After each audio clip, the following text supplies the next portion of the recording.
brief installation video of an Estech cable cover. First off, I'll tell you these are stainless steel.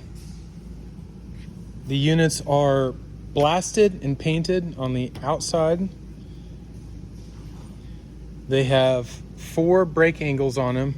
This on the inside fits a Talon 3 Flex or any Talon bracket that's smaller than that.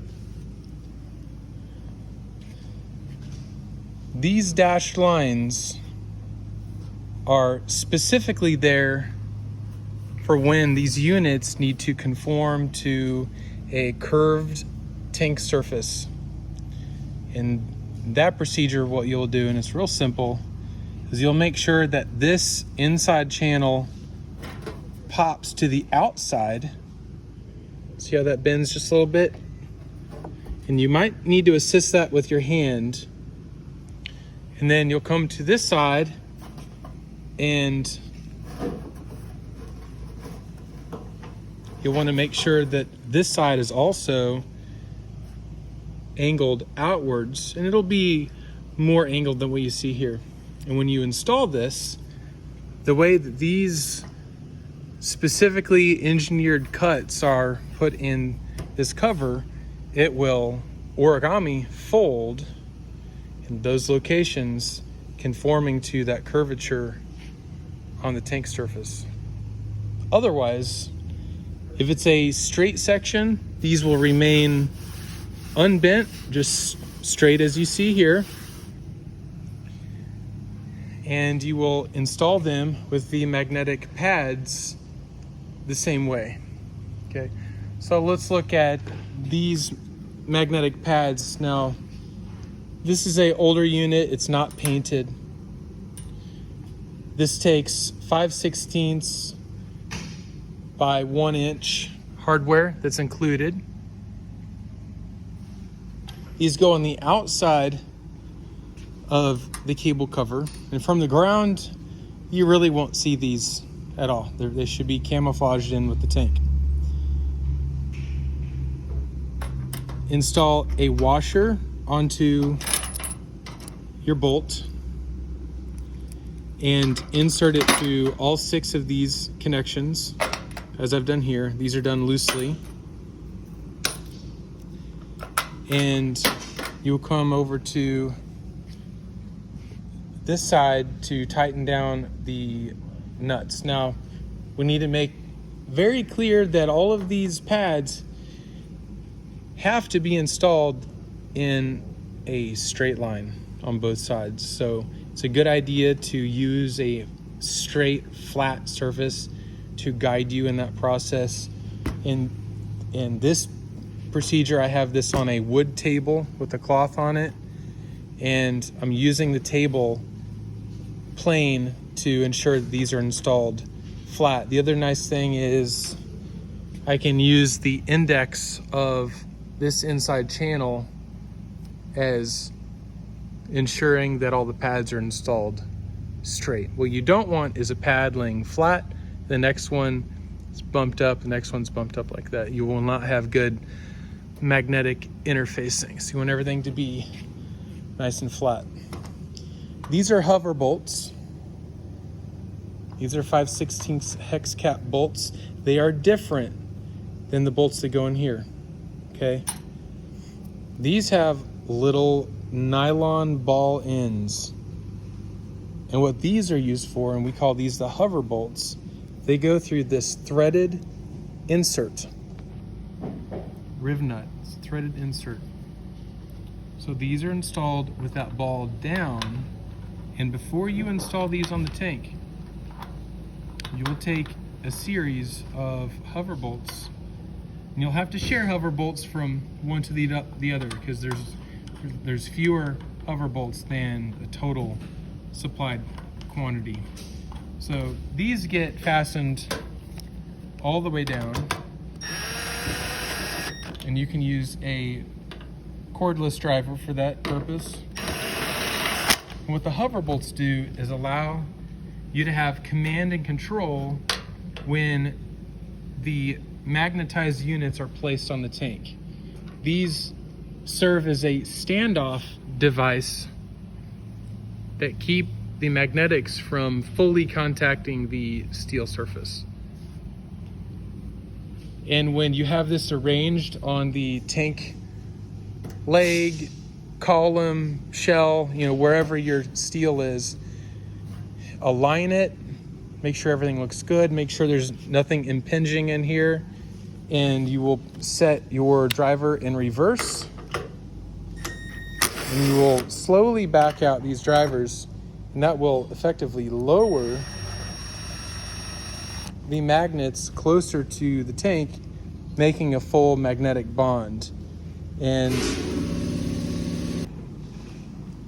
it's imperative that there are no impinging objects under the magnets when these are installed, and that all the magnets sit as flush as possible. So this is not tight yet, but you don't want to see a gap there. That will be fully installed, and we'll do that here in a minute. All right, so here I have my tools here, a ratcheting wrench and my driver, cordless driver. On one end, I'm gonna place my wrench, and either I can use the open wrench or I can use the ratcheting section. And I'll index that nut. First off, I need to make sure that all that is flush. There we go. And I'm making sure that this is indexed down and tight and level with that steel. If that's indexed on both sides, we know we have a flat connection. So we're gonna index that nut. I'm gonna drive it cordlessly on the back side.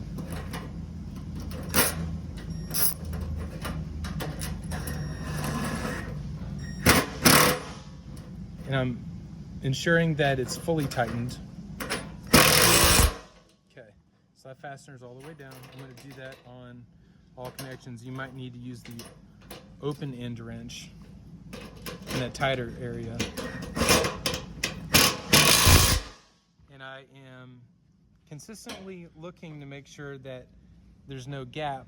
So you can see that is flush up against the entire unit down there. So I can go over to this end now and drive those home. Now we're gonna back the front with a washer and the back with a washer, okay? The reason why these holes are oversized is if you have a surface disconformity on the tank, you have the ability to field modify and correct for small surface disconformities. But again, our entire goal here is to make sure all of the magnetic pads, when they are on the tower, that they are all sufficiently contacting the steel. So I'm gonna go ahead and drive these in.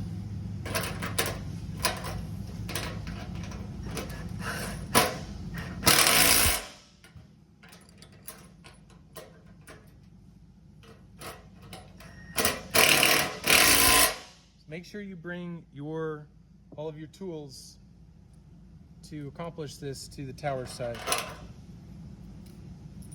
because it's possible, it's likely that you might need to make some field modifications. No two water towers are the same, but these are the most universal and flexible cable covers that have ever been invented. We're gonna go ahead and do these last two.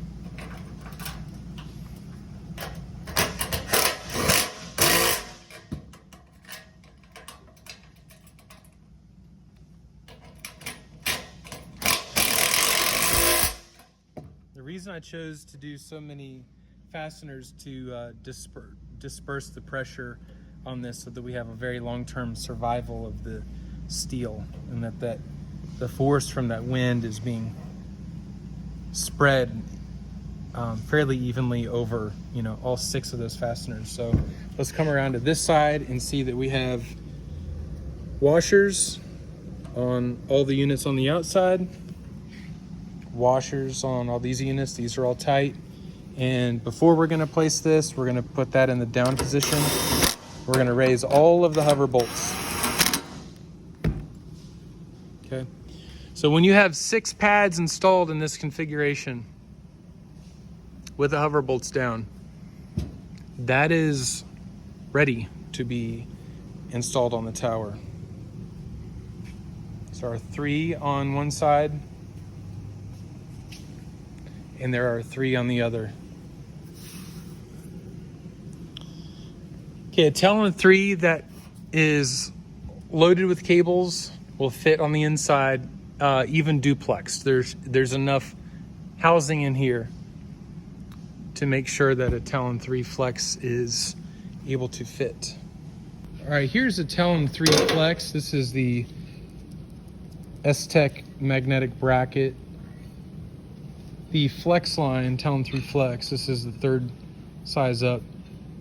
These pads bend to conform to the tank diameter, whether it's the shell, the bowl, the leg, and that's the hover bolt on these guys. So just know that you can use the same hardware between that hover bolt and these, and they'll cross communicate. So the plan here is you have your magnetic pad on the left side for the cable cover.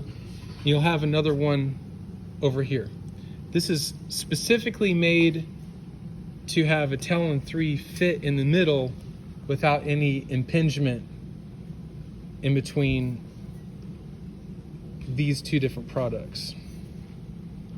So while we don't necessarily have a pad installed over here yet for this demo, this Talon 3 should serve as a good baseline to show the width offset for these, because these are made out of a fairly light gauge stainless steel. They can flex a little bit, so just know that the offset between that serves as a guide. The other thing that serves as a guide as far as your width is to look at the tangency of this. These are very specifically bent according to the average surface that I calculated on the water tower that you guys are installing these on, which was 16 degrees acute here, or sorry, 116 degrees. So before you undo these hover bolts, you don't want your tank surface to be sitting at an angle here or an angle here.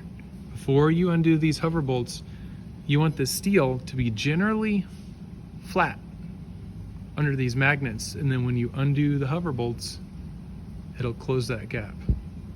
Okay, because what we don't want is bending or flexing in a residual force. Like, we don't want that to be pulled that way or to be tucked in that way. We want it to be nice and rested, neutrally rested. So you'll do that on all 6 of these connection points. I should say that the Talon 3s and the cables get installed first. They get installed first before the cable covers go on. Snap-ins are used on these 3/4 inch socket holes. Okay, here's one snap-in. These are different sizes, but I designed the cable cover to have enough room to have duplex snap-ins housed inside the cover. Okay. In fact, to be specific, you can duplex 1 5/8 snap-ins, which are technically 2 inches on the OD. So they will come all the way, almost all the way up here. So you should have plenty of room there. Now, I included some interconnection ties that are the bars, and I shipped all those out. I don't have any extra here. But you can use the bars on these straight sections to hard link the covers together, and they will need to be linked on the outside, and you can use those with your own discretion. These should be fine being installed without any sort of interlink tie connecting them, but you can use those ties if you think that it improves the installation fit, finish, or aesthetic. If it helps with alignment or anything, feel free to use those ties. After everything is installed, make sure that down the line, all the magnets are having a nice flat tangency, or a nice full contact with all the magnets. Everything is aligned. All the hover bolts are out. And when you're done with the hover bolts, put them in a box or a bag and remove them from the project site. These are kind of like the keys, and they do not stay on the product. The hover bolts go with you, and you can even mail them back to us and we can reuse them. So if you ever need hover bolts, we can always mail you also. And they are designed to not mar or scratch the underlying tank coating. So with all of the things I discussed here, that should cover 99% of the installation protocol. There's going to be small changes or difference that you see in the field, and you can contact me anytime and I will talk you through it. Thank you.